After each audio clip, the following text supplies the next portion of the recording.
ऐमन के लिए दिन रात एक जैसे हो गए थे।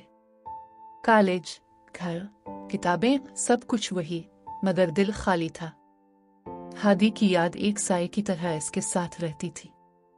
कभी कभी वो सोचती, क्या वो वापस नहीं आएगा? क्या वाकई वो चला गया हमेशा के लिए? एक दिन जब वो कॉलेज के गेट से बाहर निकल रही थी, एक गाड़ी इसके सामने आकर रुकी।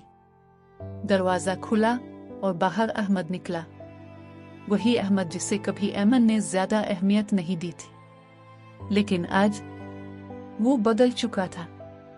अहमद ने धीरे से मुस्कुराकर कहा, काफी दिन बाद देखा तुम्हें, ऐमन।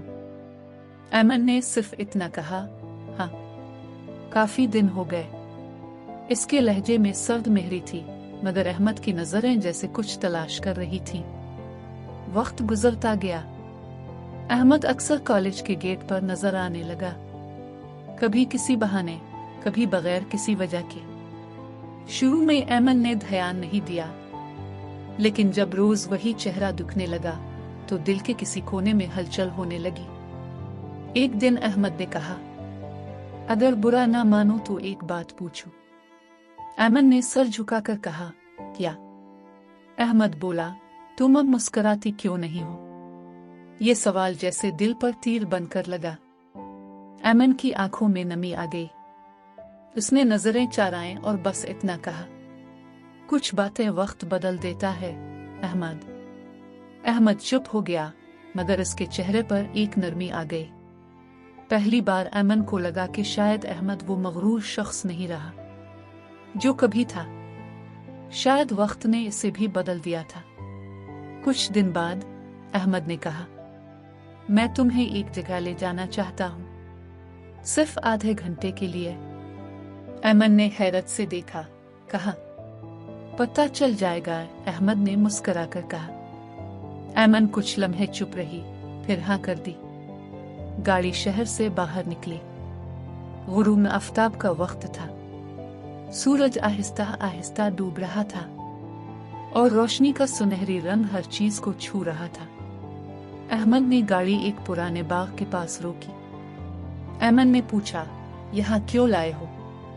अहमद ने आहिस्ता से कहा, यह जगह तुम्हें दिखाने वाला हादी था। ऐमन के कदम रुक गए, दिल की धड़कन तेज हो गई।